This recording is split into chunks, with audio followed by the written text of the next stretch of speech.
bien, esta segunda parte tiene que ver con la expectativa y con la esperanza mesiánica y con esa efervescencia literaria que se da en el periodo del segundo templo, precisamente acerca de la figura de el Mesías, el anhelado hijo de David, el hijo del hombre. Entonces, vamos a ir viendo cómo es que se va a cristalizar todas estas ideas. El que sigue, por favor, ven.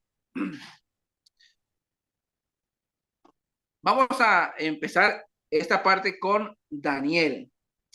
Daniel va a ser pieza clave para entender lo que sucede en la vida, en la obra del Mesías. Ya vamos a ir viendo por qué. Daniel presenta a Dios como aquel que guarda el pacto, y esto va a ser muy importante. Ahora, yo les decía en la parte anterior que ese sentimiento que había de poder, de haber transgredido el pacto como pueblo, de haber transgredido el pacto, está presente en la oración de Daniel, que ahorita vamos a leer. El sentimiento de culpa por transgredir el pacto junto a la expectativa de que Dios habría de ser fiel a las promesas está presente en esta oración. Daniel 9, versículo 3 al 6, lo voy a leer. Y volví mi rostro a Dios, el Señor, buscándole en oración y ruego, en ayuno, cilicio y ceniza. Y oré a Jehová mi Dios e hice confesión diciendo, ahora Señor, Dios grande, digno de ser temido, que guardas el pacto. Aquí del pacto que está hablando Daniel, pues es el pacto que está vigente en ese momento, pues que es el pacto mosaico. Y la misericordia con los que te aman y guardan tus mandamientos. Hemos pecado, hemos cometido iniquidad, hemos hecho impíamente y hemos sido rebeldes. Nos hemos apartado de tus mandamientos y de tus ordenanzas. No hemos obedecido a tus siervos los profetas que en tu nombre hablaron a nuestros reyes, a nuestros príncipes, a nuestros padres y a todo el pueblo de la tierra. Aquí de la tierra está hablando de la tierra prometida, de donde fueron desarraigados por los cautiverios. ¿Sí? Podemos ver cómo Daniel expresa un sentimiento que era compartido por el pueblo. Ellos asimilan que los pueblos paganos vienen y los toman prisioneros precisamente porque ellos han fallado en el papel de compañero de pacto con Dios. El que sigue, por favor, ven. Es entendido entonces el exilio como consecuencia de transgredir el pacto.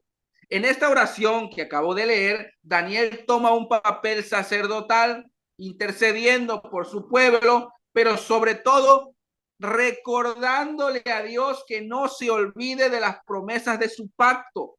Daniel sabe que Dios es un Dios que no se olvida de sus pactos.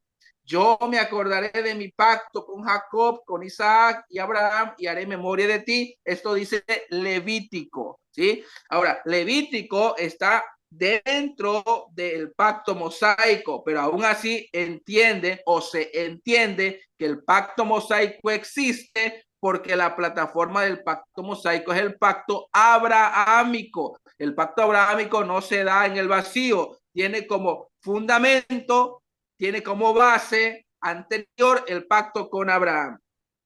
Daniel reconoce, y dicho sea de paso, el pacto mosaico se mantiene precisamente por las promesas que Dios le da a Abraham.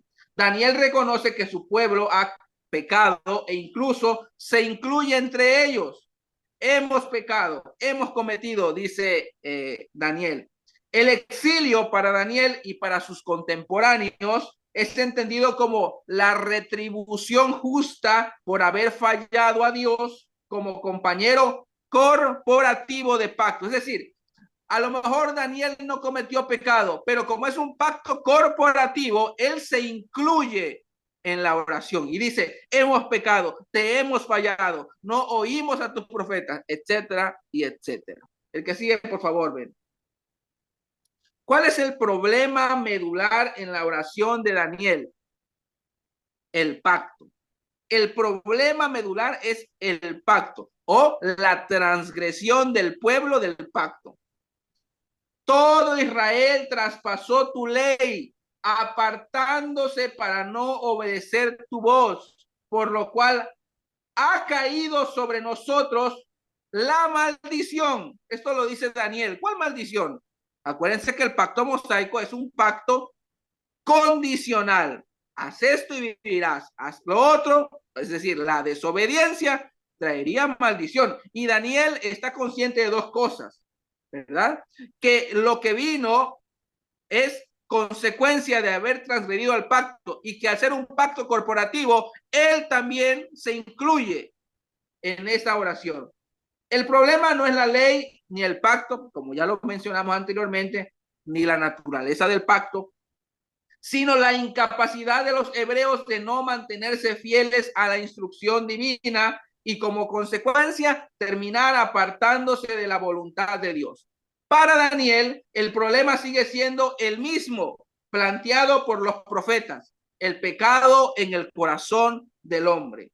Por lo tanto, la promesa del nuevo pacto, aún sin cumplir para entonces, que es la regeneración interna del hombre, seguía siendo la única esperanza de total redención. ¿Cuál era la única esperanza para el pueblo de mantenerse fiel con Dios? La anhelada regeneración interna que ya profetizó desde Deuteronomio, ¿verdad? Con la circuncisión del corazón que ya profetizó Jeremías, que ya profetizó Ezequiel. El que sigue, por favor, ven. El nuevo pacto, por lo tanto, demanda la aparición del Mesías como una irrupción divina en la historia del hombre. Isaías, en esa misma expectativa redentora, habló del siervo sufriente de Yahvé como aquel que sería capaz de limpiar el pecado del hombre. Aquí hay que subrayar esto. El Mesías sufriente sería capaz de limpiar el pecado del hombre. Con todo eso, Jehová quiso quebrantarlo, sujetándolo a padecimiento. Cuando haya puesto su vida en expiación por el pecado, verá linaje, vivirá por largos días y la voluntad de Jehová será en su mano prosperada. Vemos cómo ahora el profeta Isaías anuncia la llegada de alguien que es enviado directamente de Dios con un propósito directamente que apunta a lo mismo que apunta el nuevo pacto, limpiar el hombre del pecado, o mejor dicho, limpiar el pecado del hombre. Pero lo va a hacer a través de el sufrimiento, de poner su vida en expiación por el pecado. La pregunta va a ser ¿cuándo y cómo sucedería? ¿Cuándo sucedería esto? ¿Cómo? Daniel recibe la respuesta a este interrogante por medio de una muy particular profecía, la de las 70 semanas, registrada en el capítulo 9 de Daniel, la cual analizaremos a detalle un poco más adelante. El que sigue, por favor, ven. Veamos entonces la importancia de la profecía que recibe Daniel. Daniel registra el tiempo en el que el Mesías prometido debía aparecer. No obstante, durante el periodo del intertestamento, los círculos apocalípticos fueron desarrollando diversas relecturas mesiánicas gracias a que el pensamiento teológico de aquella época no parecía ser monolítico. Esto mismo mencionaba nuestro hermano Ben hace un momento. Tengo por aquí una cita de Tellería y lo voy a leer. Las antiguas tradiciones canónicas de Israel, en sus múltiples contextos y las peculiares circunstancias de su evolución a lo largo de los siglos, fueron desarrollando poco a poco de manera casi imperceptible la idea de que en algún momento futuro de la historia y conforme a un misterioso arcano de Yahvé, iba a hacerse presente un personaje que cumpliría una misión especial y que daría un giro total a los acontecimientos para beneficio del pueblo, de Dios y del conjunto de la humanidad. Esto va a ser interesante porque ahora el beneficio ya no es solamente Israel, Acuérdense que con el pacto mosaico, el pueblo beneficiado es el propio pueblo del pacto, pero con las promesas que se le dio a Abraham, el alcance era para todos, no solo para Israel. Entonces, vemos cómo el Mesías aparece o ya es presentado como aquel que habrá de dar cumplimiento a esto. Y el beneficio sería no solo para el corporativo Israel, sino para todos los pueblos de la tierra. El que sigue, por favor, ven. Vamos entonces a ver cómo había dentro de la expectativa mesiánica del judaísmo varias aristas. No todo el mundo esperaba al Mesías, o mejor dicho, a un solo tipo de Mesías, o ungido. Debido a las profecías davídicas, se esperaba un Mesías político, mientras que gracias a los profetas, como por ejemplo Jeremías, Ezequiel, Daniel, Isaías, se esperaba a otro tipo de Mesías. Tengo una cita acá de Justo L. González que dice lo siguiente: los judíos habían llegado a un punto en el que la esperanza jugaba un papel central. De uno u otro modo, todos esperaban que Dios salvase a Israel de sus males políticos y morales. Esta esperanza de salvación tomaba diversos matices y giraba unas veces alrededor del Mesías rey guerrero y otras alrededor del Hijo del Hombre. Y ahorita vamos a ir viendo de qué se trata el Mesías vinculado a Hijo del Hombre. El que sigue, por favor, ven. Número uno, la expectativa de un Mesías rey político en la apócrifa judía. Y tenemos aquí el ejemplo de los Salmos de Salomón. Respecto a esa esperanza de un Mesías rey político que se tenía durante el siglo I, tenemos el ejemplo de los Salmos de Salomón. Y acá tengo una cita de Elat. Escrito por un autor desconocido que vivió en los círculos de los fariseos poco después de que Pompeyo sometiera a Palestina para Roma en el año 63 a.C., este judío pide la venida del reino de Dios por medio del rey prometido, es decir, el hijo de David. Este rey ha de ser el ungido del Señor, quien al levantarse herirá a la tierra con la espada de su boca, purificará a la tierra de su pecado, aplastará a las naciones paganas y liberará a Jerusalén, y después de reunir a las tribus de Israel, reinará para siempre como rey. ¿Sí? Como podemos ver, esta expectativa pareciera ser mucho como David, como el guerrero David, aquel que unifica, porque en el tiempo de David, pues no está el reino del norte, el reino del sur, sino que está todo unido. Entonces, esperan a un Mesías político rey. El que sigue, por favor, men. Tenemos otro ejemplo que es el cuarto libro de Esdras y de Baruch, que también están dentro de la misma expectativa de un rey político. El concepto Mesías también lo encontramos en el cuarto libro de Esdras y en el Apocalipsis de Baruch, obras literarias del siglo I que reflejan esa expectativa mesiánica prevaleciente en aquella época. En el cuarto de Esdras se revela mi hijo el Mesías, el cual reina sobre un reino mesiánico temporal de 400 años de duración, luego muere junto con todos los demás hombres y después de esto se inicia el siglo venidero. Ahora, en el Apocalipsis de Baruch se revela el principado del Mesías para que en un reino mesiánico temporal juzgará a las naciones sobre la base del trato que le hayan dado a Israel y reinarán en un reino de paz. Podemos ver que lo que se espera es un Mesías terrenal, natural, un hombre que, como dice el cuarto de Esdras, muere, pero es un hombre guerrero político que va a fungir precisamente como un líder nacional para el pueblo de Israel. El que sigue, por favor.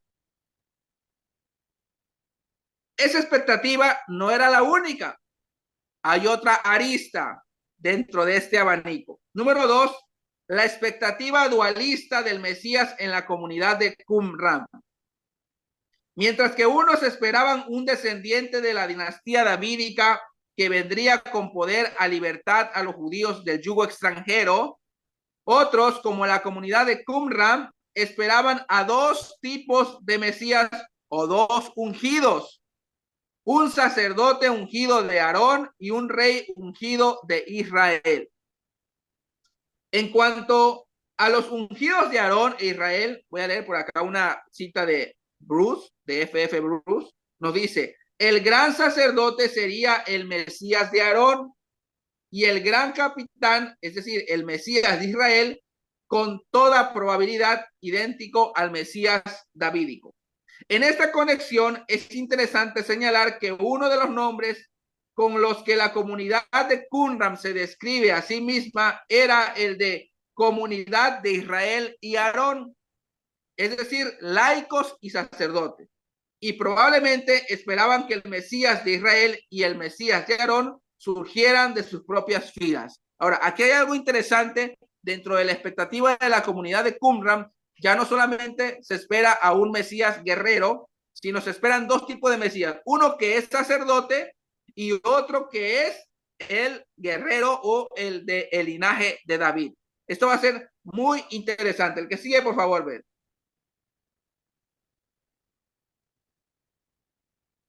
Tenemos otra forma de interpretar y de esperar al Mesías, que es la expectativa del Mesías de origen celestial. Dentro del género apocalíptico es menester prestar atención al título mesiánico Hijo del Hombre y al uso característico que se le da en el primer libro de Enoc. Y por acá tengo una cita de Lat respecto a esto: un hijo del hombre preexistente, celestial, sobrenatural, mantenido en la presencia de Dios hasta que llegue el tiempo para establecer entonces el reino de Dios en la tierra. Se trata obviamente de un midrash acerca de uno como un hijo de hombre de Daniel capítulo 7 versículo 13. Este hijo del hombre celestial es muy diferente del rey terrenal de la casa de David. Sin embargo, en dos lugares, en el primer libro de Enoc, al hijo del hombre se le llama Mesías. Ahora, aquí ya podemos ver cómo el abanico se abre y ahora muchos esperan a un Mesías guerrero, político. Otros esperan no solamente, como en la comunidad de Qumran, a un guerrero político, sino también a un Mesías que es sacerdote. Y ahora también vemos que otros esperaban a un Mesías de origen celestial, de origen divino, preexistente, que está compartiendo la presencia de Dios antes de ser enviado a la tierra. Esto va a ser muy interesante. El que sigue, por favor, ven. Los samaritanos también esperaban su Mesías. Ahora, la efervescencia respecto al advenimiento del Mesías durante el judaísmo del segundo templo podía ser apreciado desde diferentes matices, desde un Mesías totalmente terrenal y humano hasta un Mesías totalmente divino y trascendente. La expectativa mesiánica era tal que incluso los samaritanos esperaban a su Mesías, un personaje al que llamaban Taheb, el que regresa o el restaurador. Partiendo de la cita contenida en Deuteronomio capítulo 18, se afirmaba entre los samaritanos que el Taheb o el restaurador realizaría milagros, restauraría la ley y la adoración verdaderas y llevaría el conocimiento de Dios a otras naciones. El que sigue, por favor, ven.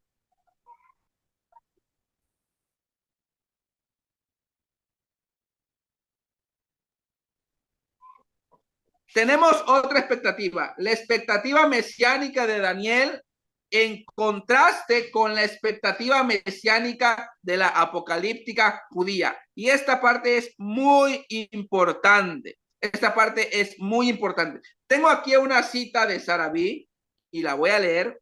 Por favor, vamos a poner atención a esta parte, es muy importante. El Mesías esperado por los apocalipticistas era o bien un superhombre dotado de inmensos poderes o bien un ser divino.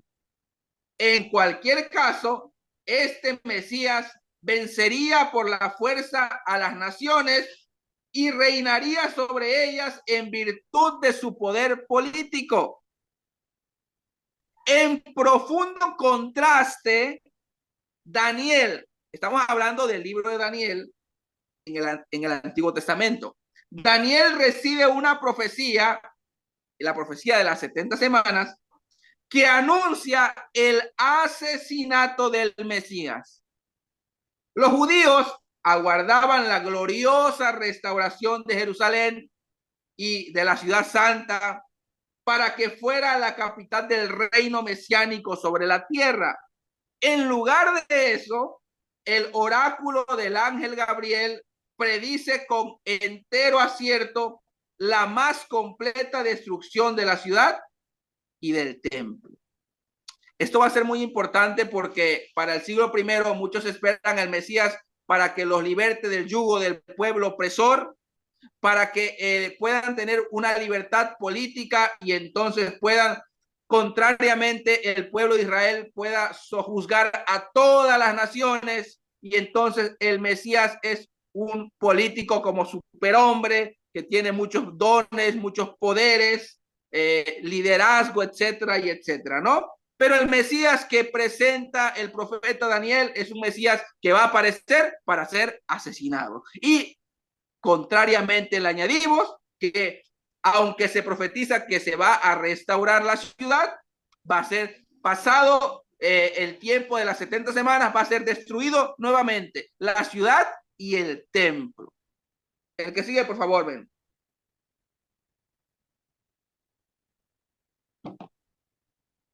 Es hora de preguntarnos lo siguiente. ¿Por qué tanta expectativa respecto al Mesías? ¿Por qué algunos esperaban un Mesías rey guerrero, mientras que otros esperaban un Mesías con características divinas y de origen celestial? ¿Por qué tanta efervescencia literaria apocalíptica durante la época intertestamentaria? ¿Por qué había tantas expresiones de interpretaciones mesiánicas durante el judaísmo del Segundo Templo? ¿Por qué la comunidad cunramita aguardaba la venida del reino de Dios aunada al advenimiento de un Mesías regio, es decir, un Mesías rey y otro Mesías sacerdotal o sacerdote? El que sigue, por favor, ven. La respuesta, pues, parece obvia o debería serlo. Todos sabían que el Mesías estaba a las puertas, que en cualquier momento debería irrumpir en la historia del pueblo del pacto, su libertador, tal como los profetas habían anunciado. La mucha producción literaria respecto al Mesías idealizado de los apocalipsis tardíos del periodo intertestamentario es una evidencia de que el Mesías previamente anunciado por Daniel no era el Mesías que el pueblo esperaba, pues nadie anhela un Mesías muerto y nadie anhela una ciudad destruida. El que sigue, por favor, ven. Veamos entonces de qué se trata la profecía de Daniel. Vamos a leer Daniel capítulo 9, versículo 24 al 27, versión RB60. 70 semanas están determinadas sobre tu pueblo y sobre tu santa ciudad, sobre el pueblo de Daniel y sobre la santa ciudad, para terminar la prevaricación y poner fin al pecado y expiar la iniquidad, para traer la justicia perdurable y sellar la visión y la profecía y ungir al santo de los santos. Sabe pues y entiende que desde la salida de la orden para restaurar y edificar a Jerusalén hasta el Mesías príncipe, habrá 7 semanas y 62 semanas. Se volverá a edificar la plaza y el muro en tiempos angustiosos, y después de las 62 semanas se quitará la vida al Mesías, mas no por sí. Y el pueblo de un príncipe que ha de venir destruirá la ciudad y el santuario, y su fin será con inundación. Y hasta el fin de la guerra durarán las devastaciones. Y por otra semana confirmaré el pacto con muchos. A la mitad de la semana hará cesar el sacrificio y la ofrenda. Después, con la muchedumbre de las abominaciones, vendrá el desolador hasta que venga la consumación y lo que está determinado se derrame sobre el desolador. El que sigue, por favor, ven.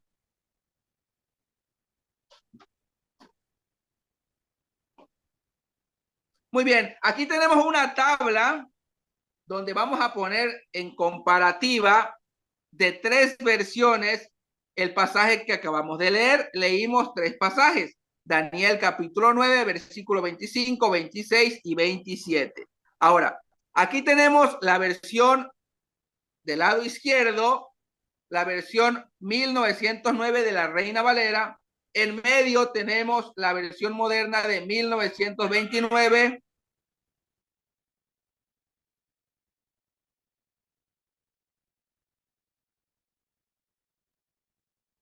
Y en la parte derecha tenemos la versión de 1960.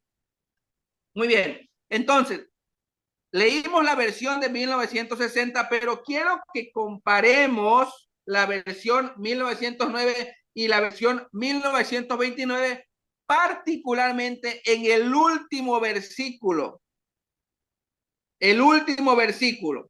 La versión 1960 en la parte derecha dice: y por otra semana confirmaré el pacto con muchos, a la mitad de la semana hará cesar el sacrificio y la ofrenda, después con la muchedumbre de las abominaciones vendrá el desolador hasta que venga la consumación, y está en rojo esto, y lo que está determinado se derrame sobre el desolador. ¿A qué se refiere esto? Vamos a leer la versión 1909, que está del lado izquierdo, solo lo que está en la parte azul y en la parte amarillo. Después, con la muchedumbre de las abominaciones será el desolar, y esto hasta una entera consumación, y derramarse la ya determinada destrucción sobre el pueblo asolado. Es decir, que de lo que se está hablando en el versículo 27 es sobre una destrucción que viene sobre quién, sobre la ciudad y sobre el templo, pero una destrucción que ya ha sido determinada. Ahora voy a leer la versión 1929, que me parece que clarifica aún más las cosas, aún más que la versión 1909. Y dará validez al pacto para con muchos en la semana restante, y a la mitad de la semana hará cesar el sacrificio y la ofrenda. Luego, sobre el ara de las abominaciones vendrá el asolador, y hasta la consumación y consumación decretada se derramará la ira sobre el pueblo asolado. ¿Sí? Esta versión agrega algo que pareciera ser fuerte, pero menciona la ira de quién. Cuando lleguemos a Apocalipsis, vamos a tocar nuevamente este tema de la ira, y entonces vamos a entender muchas cosas. Lo que estamos viendo es que el versículo 27 habla de que Israel, de que la ciudad santa, de que el templo van a ser destruidos. ¿Cuándo? Recuerden que la profecía de las 70 semanas nos va a ubicar en el tiempo. El que sigue, por favor, ven. Nada más quería mencionarte algo, vamos, aquí nos falló en el último cuadro, en el de abajo, debería de decir Daniel 9:27, y está correcto en el del lado izquierdo, pero en el del centro y el de la derecha ahí nos falló. Ahí debe de haber una corrección y lo vamos a corregir, ¿ok? Sí, exacto, exacto. Porque el de arriba es el 25, el de en medio es el 26, siendo de arriba abajo, y el de abajo es el 27, ¿verdad? Pero está correcto en la 1909, pero en la versión moderna y en la 60 no, se quedó el 926 y debe ser 927. Sí, hay Ah, un errorcito ahí.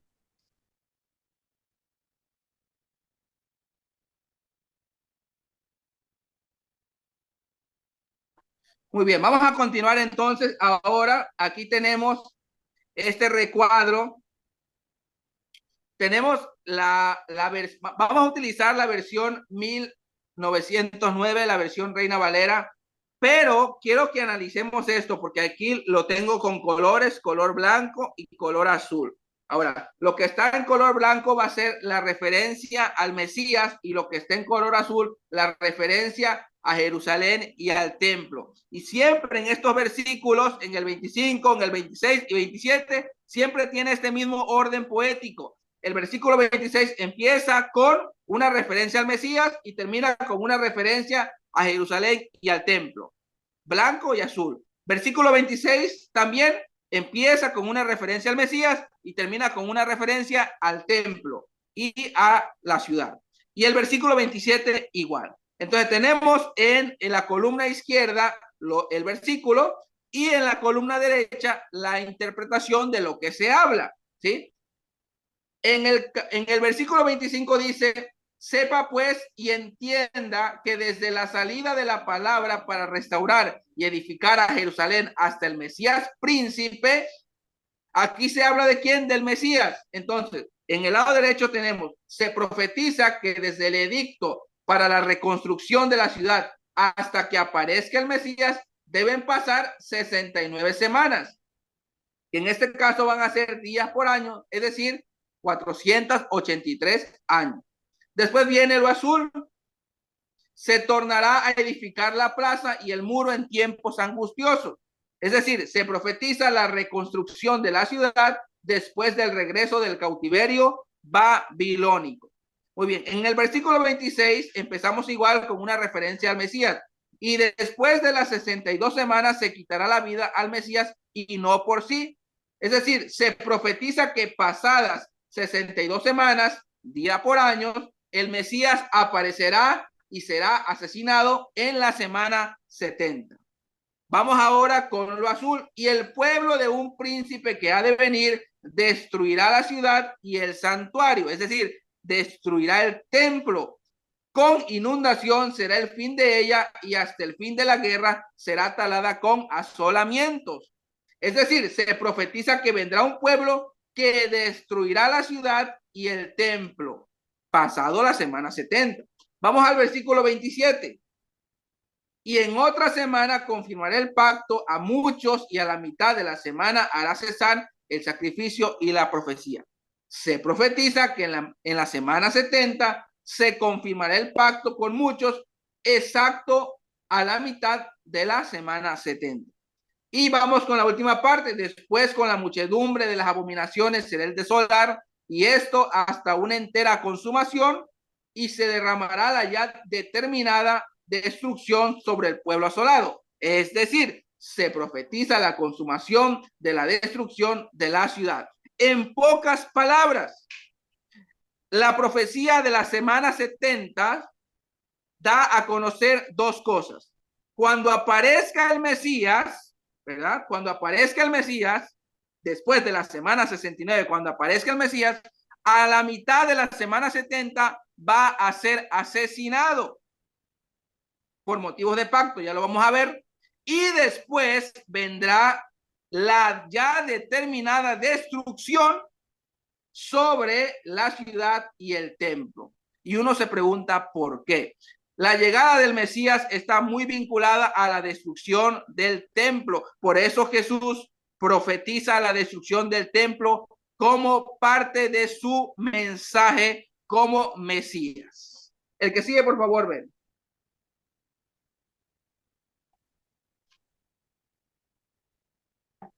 ¿Esta es? Esa mera. Muy bien. 70 semanas están determinadas. Esto lo dice Daniel capítulo 9, versículo 24. Tengo por acá una cita de José Grau que voy a leer. No hay ningún periodo indeterminado entre las primeras 7 semanas y las restantes 62, como tampoco lo hay entre las semanas 60, 69 y las 70. Está la misma palabra determinadas, literalmente están cortadas sobre tu pueblo. Determinadas o cortadas denota un periodo que es a la vez definido y completo para un propósito dado. ¿Qué es lo que está diciendo Grau? De que así como dentro de la profecía de las 70 semanas se divide 62 semanas, 7 semanas más 62 semanas y después más una semana, no hay una separación entre las 7 y las 62, tampoco debe haber una separación entre las 69 y las 70 semanas.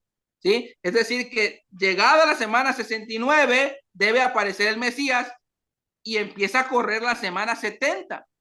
Y a mitad de la semana 70, de hecho, debe ser asesinado el Mesías. Fíjense cómo dice Daniel capítulo 2, 44. Y en los días de estos reyes, el Dios del cielo levantará un reino que no será jamás destruido, ni será el reino dejado a otro pueblo. Desmenuzará y consumirá a todos estos reinos, pero él permanecerá para siempre. ¿Cuándo debía aparecer el Mesías? ¿Cuándo? Porque el Mesías es el que va a traer el reino de Dios. Ahora, ¿cuándo debía aparecer? En los tiempos de los reyes. ¿Cuáles reyes? Ustedes se recuerdan, pues, la interpretación de la estatua del sueño de Nabucodonosor. Es decir, que en esos tiempos debía cumplirse la profecía. Y las 70 semanas que estaban determinadas se cumplen. Se cumplieron. La semana 69 se cumplió, la semana 70 también. ¿Cómo lo sabemos? Porque el Mesías efectivamente murió y murió a la mitad de la semana 70. El que sigue, por favor, ven.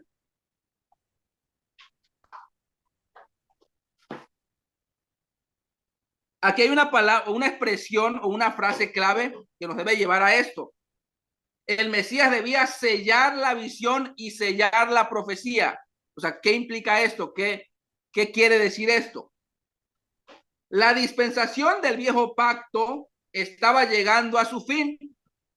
Esto es lo que significa sellar la visión y la profecía. Es decir, terminar una dispensación. Los 6 objetivos de Daniel 9:24 de las 70 semanas son todos mesiánicos y se cumplieron todos ya. Interesante. ¿Cuáles son estos 6 objetivos que vienen en Daniel 24? Aquí están. 70 semanas están determinadas sobre tu pueblo y sobre tu santa ciudad para, número 1, terminar la prevaricación. Número 2, poner fin al pecado. Número 3, expiar la iniquidad. Número 4, traer la justicia perdurable. Y número 5, sellar la visión y la profecía. Y número 6, ungir al santo de los santos. Todo esto se ha cumplido. ¿Cuándo? En la semana 70, en la persona del Mesías. El que sigue, por favor, ven. Estamos viendo entonces el cumplimiento histórico de la profecía de las 70 semanas de Daniel.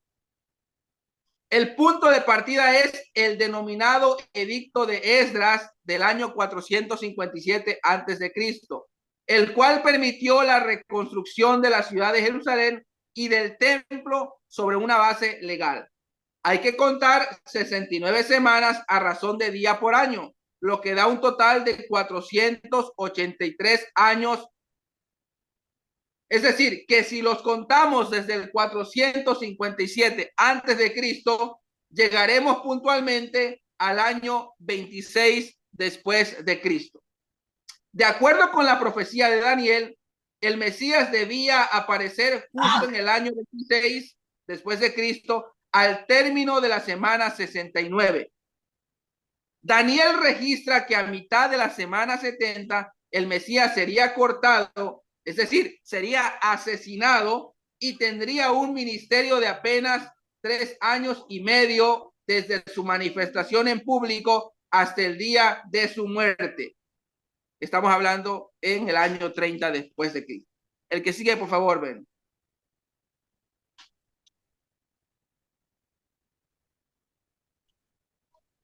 El Mesías es el cumplimiento del nuevo pacto. Cuando pensamos en el Mesías y en el cumplimiento del nuevo pacto mesiánico, son muchas las referencias textuales, canónicas y no canónicas, las que fueron dándole forma a la expectativa mesiánica durante el judaísmo del Segundo Templo. Ahora, la profecía de Daniel confirma la misión expiatoria del Mesías: poner fin al pecado y expiar la iniquidad para traer la justicia perdurable. Misión que consistía en quitar el pecado del corazón del hombre, tal como lo anunciaron los profetas Jeremías, Ezequiel e Isaías. Sin embargo, la diferencia con Daniel, la diferencia de Daniel, del mensaje que recibe Daniel, comparado con Jeremías, con Ezequiel o con Isaías, radica explícitamente en que dicha confirmación mesiánica es entregada con una fecha de confirmación: 70 semanas de años, que dan una totalidad de 490 años de edad. Es decir, que la diferencia entre los profetas Jeremías, Ezequiel, Isaías y Daniel es que a Daniel se le entrega un tiempo que debe cumplir: 70 semanas, 70 semanas por año sería el tiempo en el cual el pueblo esperaría el Mesías. Por eso cuando llega el primer siglo, todo el mundo está esperando al Mesías. ¿Por qué? Porque hay tantas relecturas mesiánicas, porque hay tanta expectativa mesiánica, porque hay tantas formas de esperar al Mesías, porque todos sabían que el tiempo se estaba cumpliendo, que el tiempo estaba llegando. ¿Cuál tiempo? El tiempo que se había profetizado a través de Daniel. El que sigue, por favor, ven.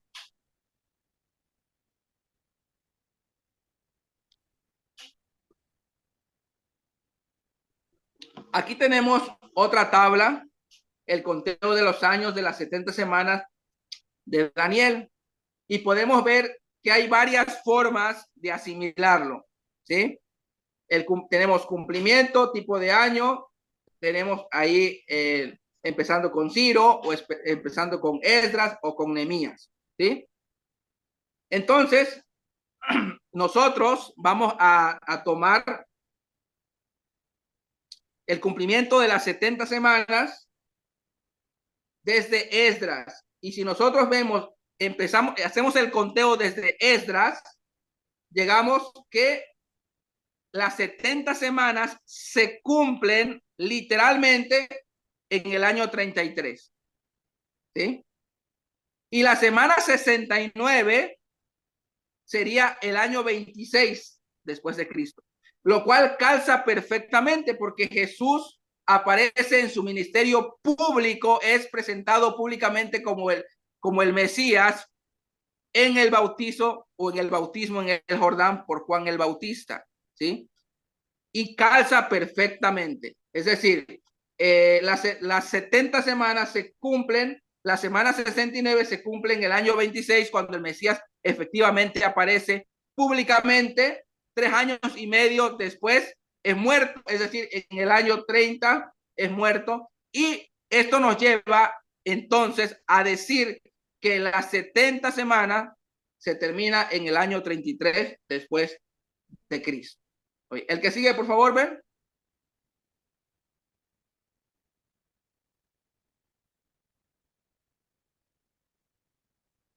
Ya vamos terminando esta parte. El Mesías debía aparecer en el siglo I, sí o sí. Los rabinos judíos esperaban que el Mesías apareciera en esa fecha. Aquí tengo una cita de Fernando Sarabí que dice así: llamativamente, el Talmud pone bajo maldición a quien intente computar el tiempo de las semanas, que se les sequen los huesos a los que calculan el fin, porque dirán que como no vino, Es decir, como no vino el Mesías, al vencer el plazo, no vendrá nunca. Aquí es donde llegamos al tiempo del cumplimiento de las profecías que anunciaban el advenimiento del Mesías, aquel que aparecería en el siglo primero a fin de darle cumplimiento a los pactos abrahámico y davídico por medio del establecimiento de un nuevo pacto. Muy bien, el que sigue, por favor, ven. Tenemos la pregunta. La pregunta es, ¿cuál es la importancia teológica de la profecía de Daniel y en qué forma Jesús dio cumplimiento a la expectativa mesiánica judía? Muy bien. Bien, mis hermanos, ahora sí es tiempo de las preguntas o de los comentarios. Oiga, hermano, Sí, tengo hermano una Jorge, pregunta. adelante. Sí, bueno, mi hermano oí que dijo que la semana 70 como que se había cumplido ahí en ese tiempo, ¿verdad?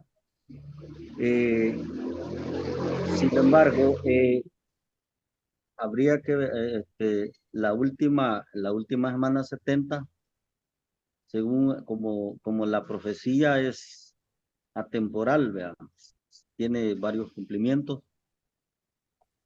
Podría decirse que aquí dice la Biblia de las Américas, dice que en el último versículo dice que será derramada sobre el desolador, hasta que lo que está decretado sea derramado sobre el desolador. Entonces, ah, dice también segunda de Tesalonicenses por 8, dice, entonces se manifestará aquel inicuo a quien el Señor matará con el espíritu de su boca. O sea, hablando de la segunda venida de Cristo, ahí hay un personaje que tiene relación con ese príncipe que va a destruir la ciudad, que podría representar a Antíoco Epífanes y a Tito, pero también en el futuro tendría que representar a un personaje político, ¿verdad? Que va a tomar el control político y social y religioso, en el cual dice Pablo que el Señor, a ese Nico, Dios lo va a matar con el espíritu de su boca, con juicio. Eh, por lo tanto, siempre se ha creído que la semana 70 pues todavía no ha tenido cumplimiento, un cumplimiento futuro, pero es cuestión de la postura, me imagino. Pero sí, solamente si que podría rectificar si la semana 70 ya se cumplió o, o- o qué piensa usted. Sí, hermano. Bueno, de acuerdo a la profecía de Daniel, y por ahí lo mencioné con una cita de José Grau, el propio texto no permite separar la semana 70 de la semana 69, sobre todo porque el pacto que hace en este caso el Mesías, lo hace a manera de institución, pero lo hace, dice que el Mesías va a ser asesinado, y ahí es, en el hebreo es que va a ser cortado, porque el pacto que hace el Mesías es un pacto de corte. Por ahí ya vimos en las clases pasadas lo que es un pacto de corte. Por lo tanto, el Mesías que instituye el nuevo pacto, pues es Jesús. Y eso se da justo a la mitad de la semana 70. El Mesías debe ser asesinado a la mitad de la semana 70. No podemos decir que la semana 70 no se ha cumplido y al mismo tiempo decir que el Mesías ya murió y que ya instituyó un nuevo pacto.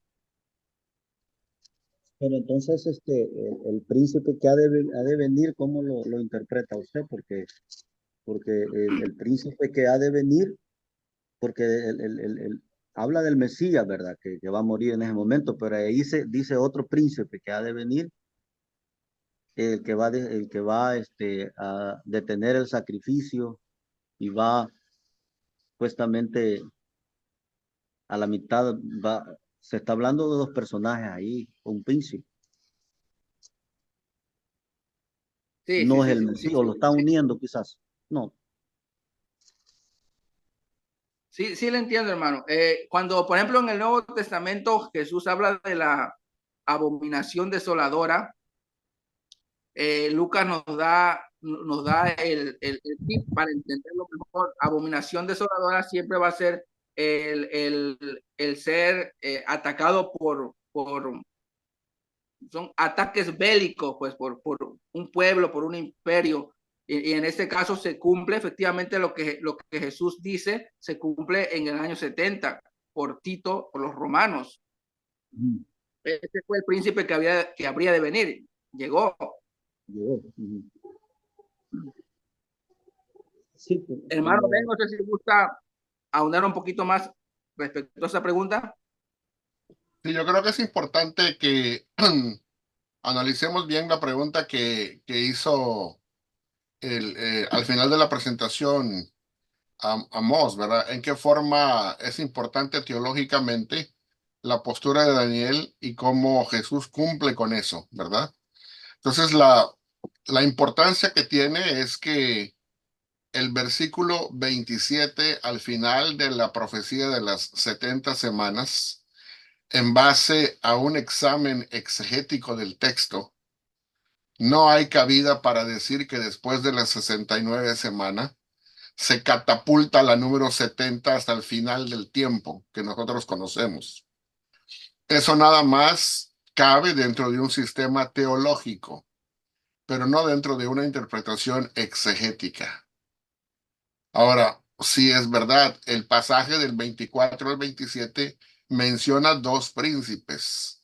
Menciona primero el Mesías príncipe y luego menciona y el pueblo de un príncipe que ha de venir o de otro príncipe, como dice la otra versión, por eso pusimos la otra versión de 1929, da a entender que el otro príncipe es Tito Vespasiano, que llegó y arrasó con la ciudad y es el que llevó a cabo la abominación desoladora, de la misma manera como lo había hecho Antíoco Epífanes en el pasado.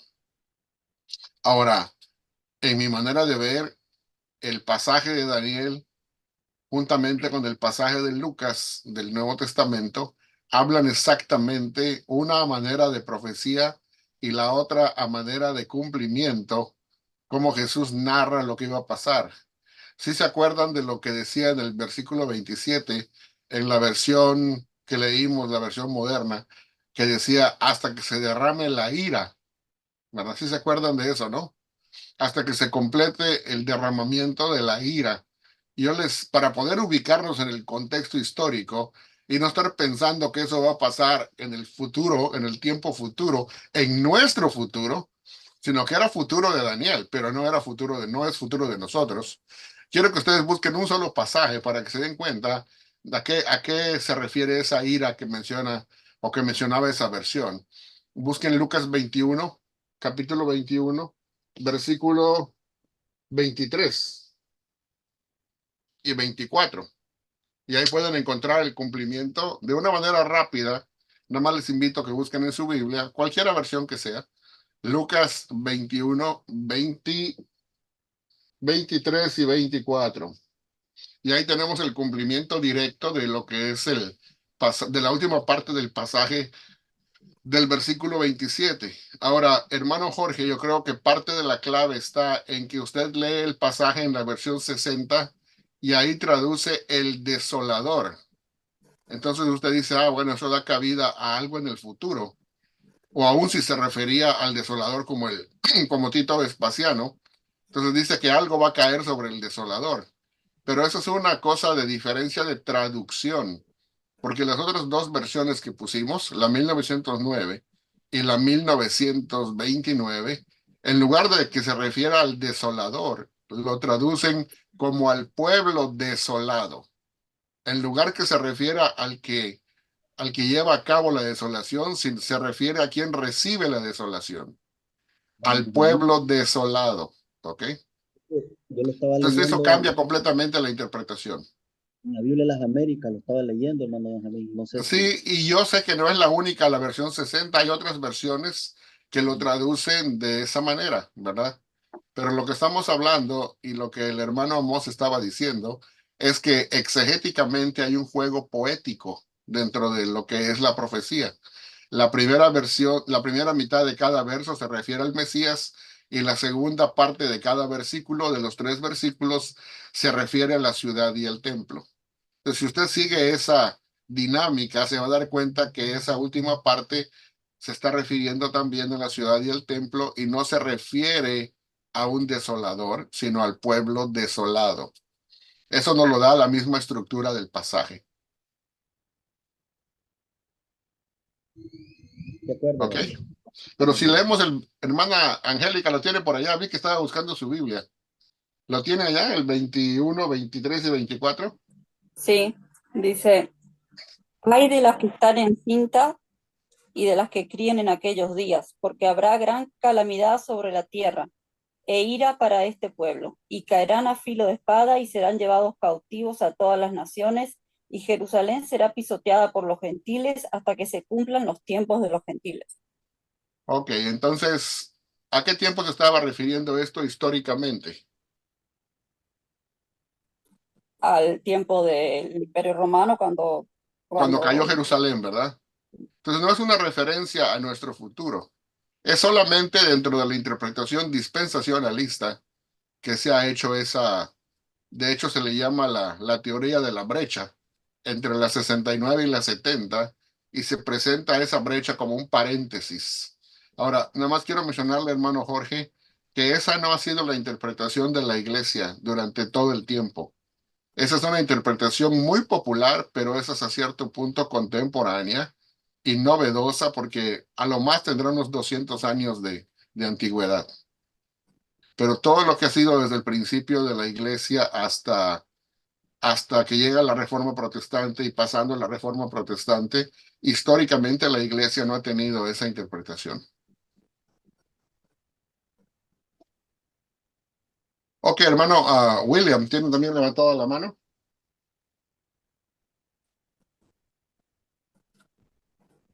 Sí, bueno, de hecho, digamos que durante un tiempo yo había estado teniendo como problemas con esa profecía, como saben que supongo que también el hermano Amós conocerá un poco que hay una religión o una denominación cristiana que tiene una teoría muy centrada en esto de los 2300 días y su conexión con las 70 semanas, que pone las 70 semanas como el inicio de los 2300, de las 2300 tardes y mañanas.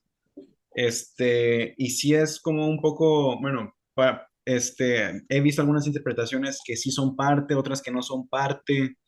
Entonces, sí entiendo que las 70 semanas se cumplen, vaya, en el año 70, que Cristo es el cumplimiento de esa parte de la profecía, pero acerca de las 2300 tardes y mañanas, no sé cómo se puede argumentar si son parte o no son parte, o qué representan las 2300 tardes y mañanas.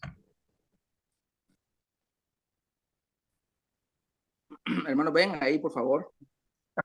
Ok, Ayúdenos.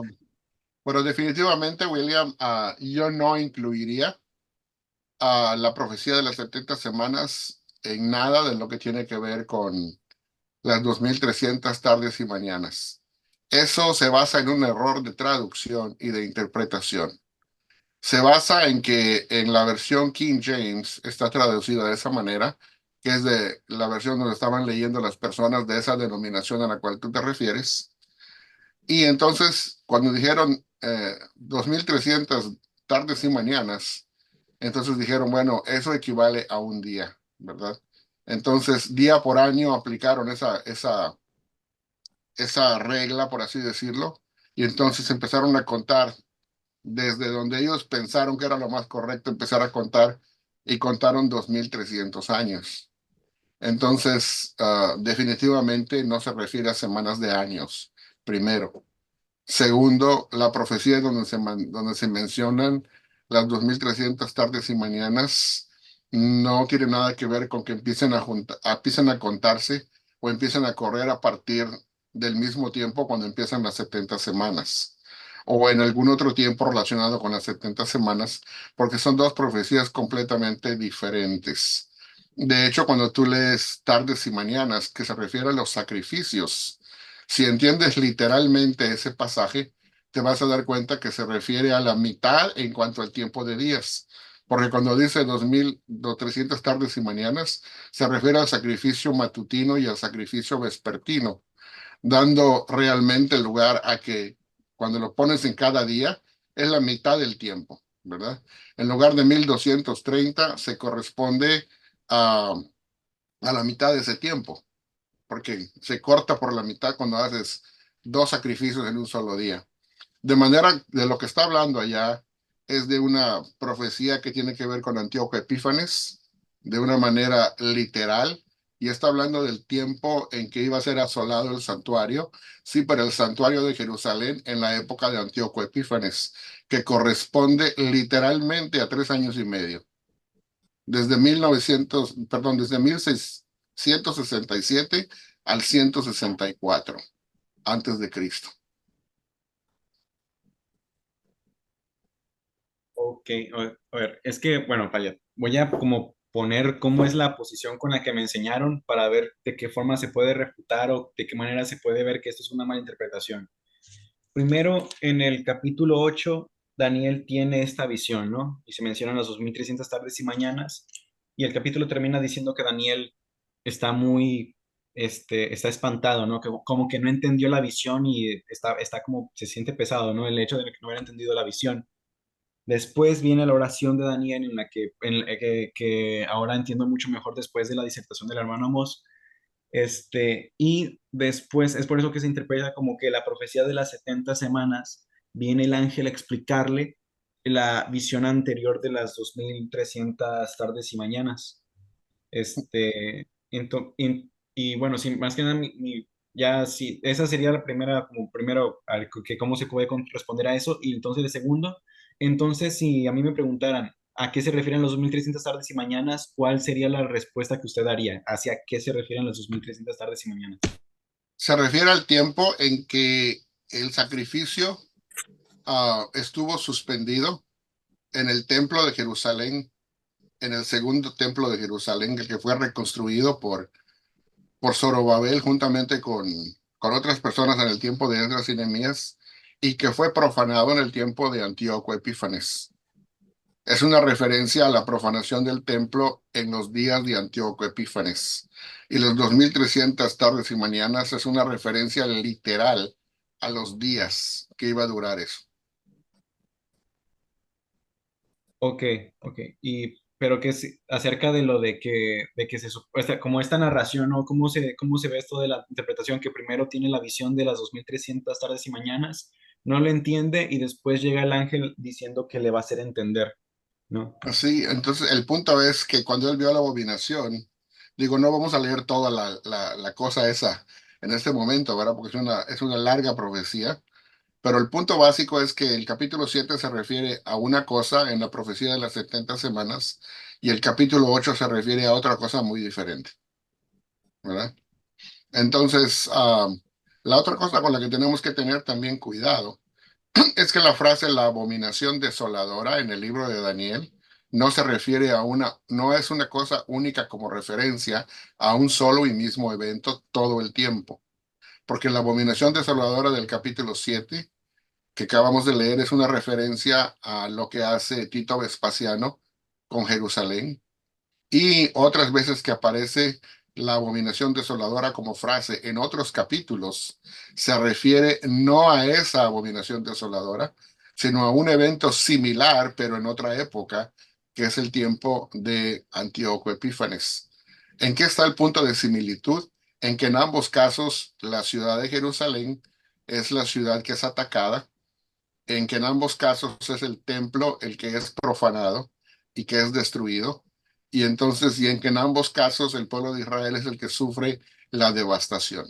En ese sentido, la abominación, que significa un ejército opresor e invasor, profanando el santuario, tiene equivalencia y sinonimidad en cada uno de los casos, pero en tiempos históricos diferentes. Muchas gracias. Ujú. ¿Alguien más? Hermano, no sé si no, hay eso está en la carta de segunda Tesalonicense. Ajá, Ahí Pablo habla acerca de la manifestación del hombre de pecado, ¿verdad? Del inicuo que se sienta en el templo, dice, y se opone, se levanta contra todo lo que se llama Dios y es objeto de culto, tanto que se sienta en el templo de Dios como Dios haciéndose pasar por Dios. Y Pablo viene diciendo, no acordáis que cuando yo estaba todavía con vosotros os decía esto, y ahora vosotros sabéis lo que lo detiene, a fin de que a su debido tiempo se manifieste. En el 8 dice, entonces se manifestará que el inicuo a quien el Señor matará con el espíritu de su boca y destruirá con el resplandor de su venida. Entonces, este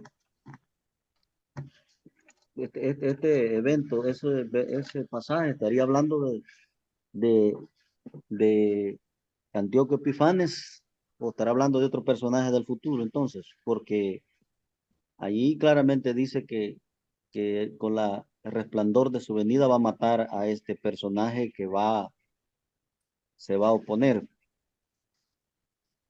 ok. Si me permites, vamos nada más rápidamente, voy a decir un breve comentario. Mira, hermano, yo creo que una de las cosas que es importante es que lea el pasaje. Léalo otra vez despacio. Vaya, dice,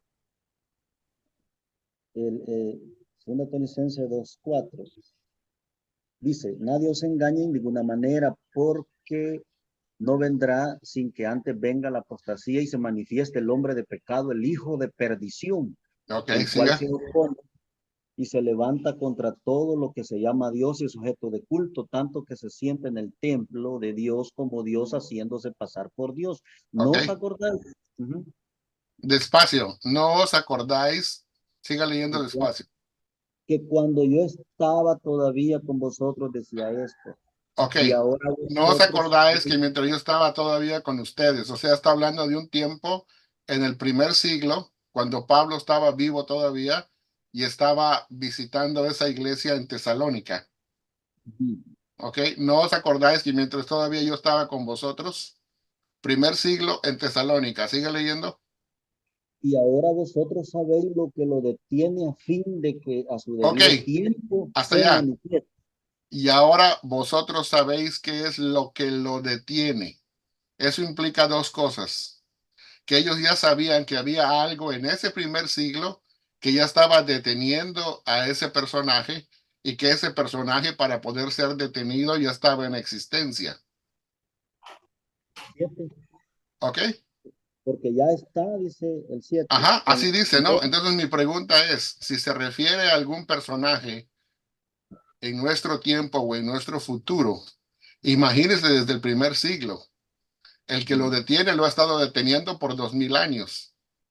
Y el personaje que está ya para aparecer, ¿verdad? Y que está siendo detenido tendría que haber vivido también 2000 años.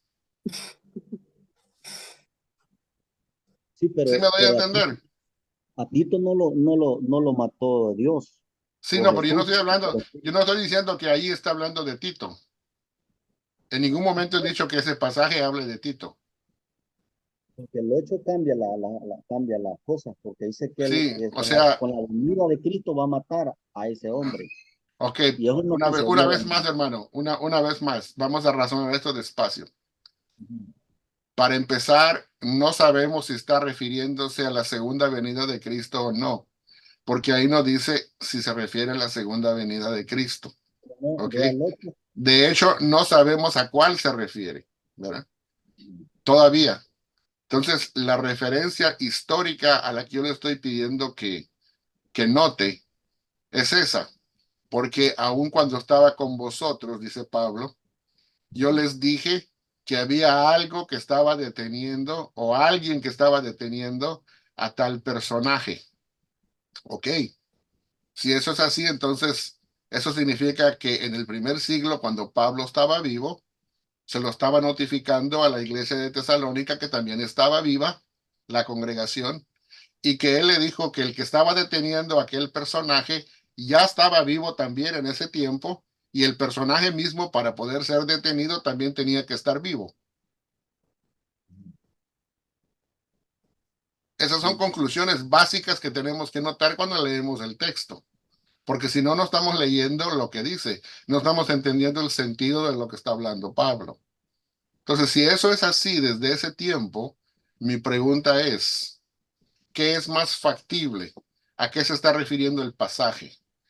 ¿A un personaje que tenía que aparecer? Y yo no sé cuál es ese personaje todavía, no hemos llegado ahí. Pero es más factible que ese personaje que está siendo detenido en ese tiempo se manifieste en el primer siglo, porque ya está vivo en ese tiempo, o es más factible que si está siendo detenido en ese tiempo, siga con vida 2000 años después y se manifieste 2000 años después. ¿Qué es lo más factible? Que las dos cosas quizás, que sea el que está actuando ahorita y en la profecía que venga otro personaje Ok, que también va a entonces mi venir. hermano, mi propósito no es convencerle de nada, ¿verdad? Ni tampoco entrar en un debate con usted. Lo único que estoy tratando nada más de mostrarle es que si nos abocamos al mismo texto y hacemos una exégesis detenida del texto, aunque sea muy básica, encontramos diferentes opciones. Entonces, usted me dice que la opción suya es que es ambas cosas. Ok, está bien. Si esa es se decanta usted por esa opción, perfecto. Aquí no tenemos que estar en unión, en unanimidad todos. Podemos tener diferente manera de opinar. ¿Sí me doy a entender? De acuerdo, hermano, excelente. Sí. Entonces, o sea, lo que hacemos aquí es examinar diferentes maneras de poderlo ver, de posturas, y creo que la postura que el hermano Amos ha presentado ha tenido bastante apoyo y creo que lo ha explicado bien, ¿verdad? Entonces, si tenemos más preguntas conforme vamos avanzando en la exposición de las clases que vienen, estoy casi seguro que se nos van a ir aclarando más cosas, porque hay muchas más clases todavía por venir de aquí a que termine de explicarnos las 7 clases, ¿verdad? O sea, hoy estamos en la primera, faltan 6 más. Si al final de las 7 todavía está no clara la respuesta, podemos hacerla otra vez, no hay ningún problema, ¿verdad? Ok, vamos. Entonces, gracias a todos los hermanos que han participado. ¿Alguien más que no haya participado que quiera preguntar algo? Adelante, mi apreciado Richard. No puedo irme sin decir algo. Eso decía yo. ¿Y qué pasó con el querubín de las editoriales, pues? No, estamos escuchando y Sí, aprendiendo. Eh, seguro. Solo quiero comentar, no me parece a mí lógico y honesto pensar que por 69 semanas las matemáticas funcionaron, 69 por 7, ¿cuánto era? 483. Y de momento queremos manipular esa última semana para que ya no sean 70. No sé si me entiendes. O sea, por 69 semanas funcionó bien la matemática esa por 7. Pero entonces la semana 70 la queremos manipular y ya lleva 2020. ¿En qué año estamos? 2024 años. Ajá. Entonces, yo lo que digo es donde el texto dice que la semana 70 es un tiempo indeterminado. El texto no dice eso. Aquí están determinadas 70 semanas. Y 70 por 7 es 490, se acabó.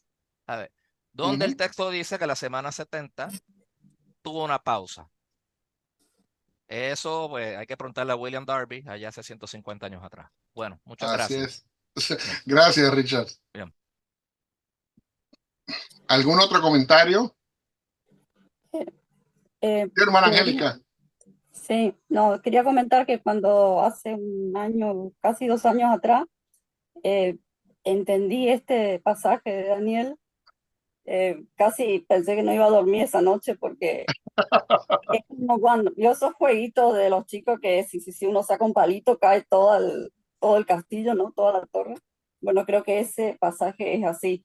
Cuando uno lo, lo, lo interpreta de la forma más exegética, se cae toda esa torre que nos enseñaron del dispensacionalismo, no hay cómo sostenerlo y realmente como que a uno le da vuelta la cabeza, no es tan fácil así en un momento acomodar todas las ideas, ¿no? Pero conforme uno lo va estudiando, uno lo va asimilando bien. Ahora, por ejemplo, estas otras versiones del desolador y lo que era el pueblo, el desolado, yo no había visto esas versiones y realmente fue otra sorpresa y cada vez se va aclarando mejor. Lo que quería pedirle es si podían responder las dos preguntas sobre las dos preguntas ahí que teníamos en el PDF, porque al final como que hacemos muchas preguntas y respuestas y no queda bien claro cuál es el principio teológico de las... Sí, la importancia teológica, ¿verdad? Sí, sí, sí. Entonces, la primera fue la importancia teológica del nuevo pacto, ¿verdad? O en este caso del anuncio profético respecto al nuevo pacto conectado con el de Abraham y el de David. Y el otro es la importancia teológica de la profecía de las 70 semanas de Daniel, también en referencia a la expectativa mesiánica, ¿verdad? Podríamos responder esas preguntas rapiditamente si alguien tiene alguna manera de hacer un breve resumen rápido. ¿Cómo lo vieron? ¿Cuál es la importancia teológica?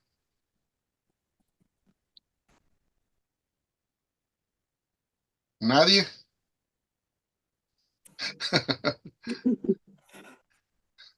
Bueno, mi manera muy personal de ver, ¿verdad? Esa es mi opinión. Yo creo que es muy importante en el sentido de que la palabra de Dios a través del anuncio de los profetas simple y sencillamente nos muestran cómo se va cumpliendo todo lo que Dios ha prometido. El nuevo pacto es el cumplimiento verídico, legítimo, certero de lo que Dios tenía como propósito hacer a través de la simiente de Abraham. Cuando le dijo, a través de ti y de tu simiente bendeciré a todas las familias de la tierra.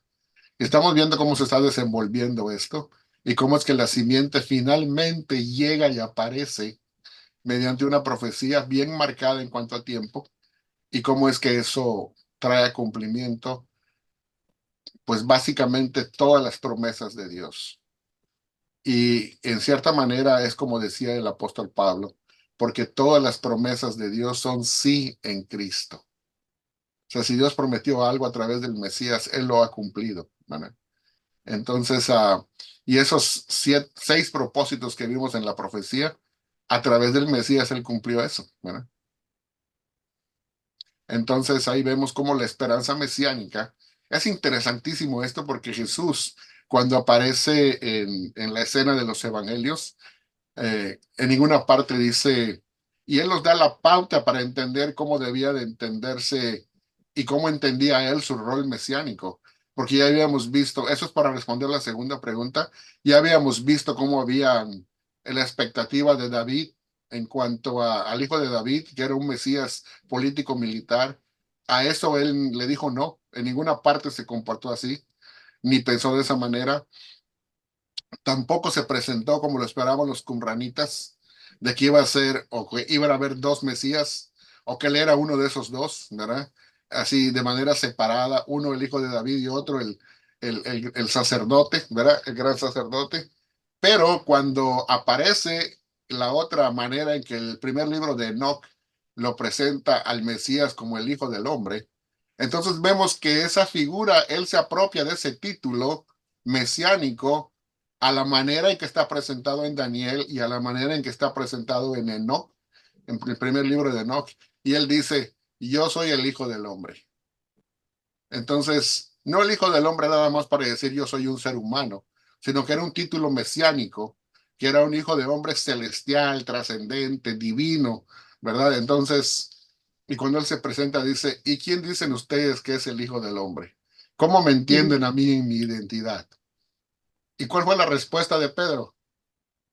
Tú eres el Cristo, el Hijo del Dios viviente. O sea que Pedro entendió en ese momento, ¿verdad? ¿Y cómo sabemos que estaba correcto en su interpretación? Porque el mismo Jesús le dijo, bienaventurado eres Simón, hijo de Jonás. que esto no te lo reveló carne ni sangre, sino mi Padre que está en los cielos. Entonces, ahí nos podemos dar cuenta que esa interpretación petrina estuvo correcta. Pedro tuvo otras interpretaciones medio alocadas, pero en esa estuvo correcta, ¿verdad? Es lo Porque que se la puedo reveló. decir. Se la Otra pregunta, reveló el hermano, Señor, ¿verdad? con respecto a los pactos, hermano. Otra pregunta quería hacer con respecto a los pactos. Sí, adelante. Dice que yo escuché que había pactos de vasallaje, según los que veo en las clases atrás, y de con, y Concesión real, real. ¿verdad? Concesión real, perdón. Ajá, entonces, ahora la pregunta es, hermano Amos habló del como algo, pacto colectivo. No sé, inclusive la oración que hizo Daniel, creo que no me quedó tan claro esa parte. O cuáles son los pactos colectivos y cuáles son los otros pactos que no son colectivos y a qué se refiere ese postulado. Bueno, creo que esa va a ser la última pregunta, Mos, porque el tiempo vuela. Sí, yo mencioné que el pacto mosaico es un pacto corporativo, porque quienes entraron en pacto en el Sinaí fue toda una nación, fue todo un pueblo quien entró en pacto con Dios. Entonces, sabemos que es un pacto condicionante por las dos tablas de testimonio que recibe el pueblo. En la ratificación del pacto en Éxodo 24 podemos ver cómo todo el pueblo acepta las estipulaciones del pacto. ¿Sí? Todo el pueblo aceptó las condiciones del pacto. Por eso es un pacto corporativo. Yo lo mencioné porque Daniel cuando hace la oración, él se incluye, dice, hemos pecado. O sea, él se incluye dentro del pueblo. Y lo mencioné, que él cumple como en su oración, como una función sacerdotal. ¿Sí? Y por eso es corporativo, porque el pacto de vasallaje, en el caso del pacto sinaítico, fue corporativo. No fue un pacto entre Dios y Moisés, fue un pacto entre Dios y todo el pueblo, toda la nación de Israel. Sería la misma oración de Nehemías también, casi igual, ¿verdad? Porque, o de Esdras, que dice que ora cuando él ora y dice que hemos pecado todo el pueblo. Sería lo Así mismo, es. ¿verdad? Ujú. Ok. Sí. Muchas gracias, hermano, por todo. Bueno, mis hermanos, creo que hemos llegado al final. Creo que hemos cumplido bastante bien el día de hoy. ¿Puedo decir Hubieron algo de muy... 15 segundos para reflexionar? Sí, seguro. Adelante, Richard. Del pacto abrahámico a Cristo el Mesías, 2000 años. Del pacto sinaítico a Cristo el Mesías, 1300 años, más o menos. Del pacto davídico a Cristo el Mesías, 900 y pico de años. De la profecía de Daniel a Cristo el Mesías, 490. De la muerte de Cristo al día de hoy, 2024 años. Entonces, ¿en qué semana estamos, hermano? Eso para meditar. Buenas tardes. Te lo dejo a Mos para la próxima clase. Ok. Gracias, Richard. Nada más que ya se acabaron las 70. Vamos a ver. Tendríamos que agregarle más, ¿verdad? Por eso te digo, entonces, ¿en qué semana Ajá. estamos? ¿En qué semana estamos? ¿En qué periodo de ese reloj de Dios estamos? No hay Paréntesis. manera de saberlo. Nos vamos a Ajá. romper la cabeza. El reloj paró y la gente sigue contando las agujas. Sí, ese es el problema, ¿verdad? Que hasta el día de hoy, cuando ven las notificaciones del eclipse, como hace un rato, y cuando ven la notificación que la vaca roja y que no sé qué tal cosa ya, y hay gente que dice, el TikTok del reloj profético de Israel sigue, ¿verdad? Pues yo no sé cuál sería ese reloj, ¿verdad? Pero aquí en la Biblia no aparece, ¿verdad? Bueno, no el día de hoy. Había un reloj que todavía estaba funcionando hasta el primer siglo, ¿verdad? Pero ese reloj ya caducó porque cumplió con su cometido. No porque haya fallado, sino porque se cumplió a cabalidad cada cosa, ¿verdad? Y Jesús decía, mi tiempo se ha cumplido, todavía no es mi tiempo, todavía no ha llegado mi hora. Y Sí, hermanos, pero a y medida que aún el va mismo llegando el apóstol tiempo, Pablo dijo también, mas venido el cumplimiento del tiempo, Dios envió a su Hijo, nacido bajo la ley para redimir a todos los que estaban bajo la ley, ¿verdad? Entonces habla de un cumplimiento del tiempo, ¿verdad? Pero eso lo vamos a ver más adelante, no le vamos a quitar la clase a Mos, ¿verdad? Bueno, mis hermanos, gracias a todos. Nos vemos aquí de aquí a 15 días. Sigan masticando lo que repasen la clase de hoy, que estuvo bastante rica, yo creo, en aportaciones y preguntas. Y pues los dejo por ahora. Bendiciones y espero que consulten el canal y se puedan suscribir si no se han suscrito. Denle su like al video si les gustó y pues eso nos va a ayudar, ¿verdad? Así que vamos a subir el video dentro de un rato y ya para el día de mañana o quizás en la noche ya estará listo para todos. Bendiciones, nos vemos. Saludos. Saludos. Saludos, profesor Ben, gracias por todo. Profesor Amos, Richard, profesor Jorge, todos bendiciones. Bendiciones.